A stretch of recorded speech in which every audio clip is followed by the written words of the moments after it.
नमस्कार, आप देख रहे हैं CGNN लाइव। मैं हूं आपके साथ लेखिका सिन्हा। बीजापुर के दूर नक्सल क्षेत्रों में नक्सल समस्या के खात्मे को लेकर किए जा रहे प्रयास में लगातार तेजी देखी जा रही है।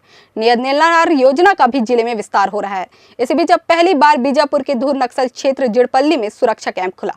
फोर्स ने नक्सलियों के मांद में घुसकर इस नए कैंप की स्थापना की है। जंगल में उपद्रव बहुत हो चुका, लेकिन अब ऐसा नहीं चलेगा। नक्सली सुधर जाए, दो में से कोई एक विकल्प चुन ले। आत्मसमर्पण करे या मुख्य धारा में लौट आए, या फिर गोली खाने के लिए तैयार रहें। ऑप्शन का ये हथियार लिए सुरक्षा बलों ने अब बीजापुर में भी धमाकेदार दस्तक दे दी है। दूर नक्सल क्षेत्र जिड़पल्ली में सुरक्षा कैंप खोल लिया है। ऐसा कैंप जो नक्सलियों का हौसला पस्त करने के लिए काफी है। कैंप के खुलने से बस्तर के लोगों की खुशी का ठिकाना नहीं है। कैंप का ही असर है जो नक्सली बेचैन हो उठे हैं। इलाके में चर्चा है नक्सली अब भागने वाले हैं। मारे जाने के डर से नक्सली पड़ोसी राज्यों में नया ठिकाना तलाश रहे हैं। हालांकि इस पर ज्वाइंट टास्क फोर्स यानी JTF की कड़ी निगरानी है। 5 किलोमीटर में आने जाने वालों के खिलाफ JTF व स्थानीय पुलिस बल की मदद से जानकारी ली जा रही है। ओडिशा में भी भाजपा की सरकार बनने के बाद दबाव अधिक बढ़ गया है, इसलिए भी नक्सली फड़फड़ा रहे हैं। दरअसल जिड़पल्ली को नक्सलियों के PLGA बटालियन का कोरगढ़ कहा जाता है। हाल ही में यहाँ सुरक्षा बलों का कैंप बना है। इस कैंप की स्थापना से नक्सलियों के प्रभावी एक्शन की रणनीति बनाने में मदद मिलेगी।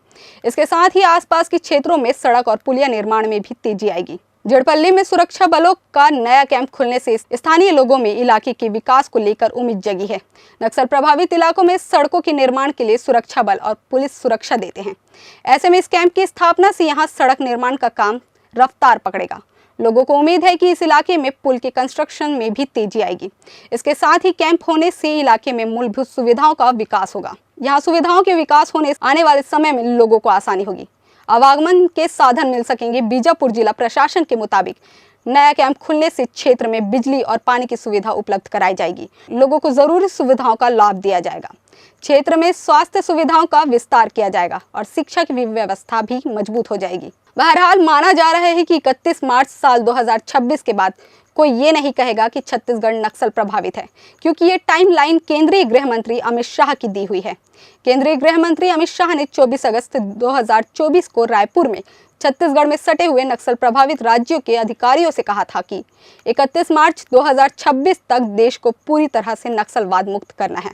इस बीच शाह ने छत्तीसगढ़ और उसकी सीमाओं से सटे राज्यों के पुलिस महानिदेशकों और मुख्य सचिवों के साथ नक्सल विरोधी ऑपरेशन की समीक्षा के बाद रूथलेस अप्रोच यानी निष्ठुर रणनीति के साथ नक्सलियों को पूरे इकोसिस्टम से ध्वस्त करने के निर्देश दिए हैं।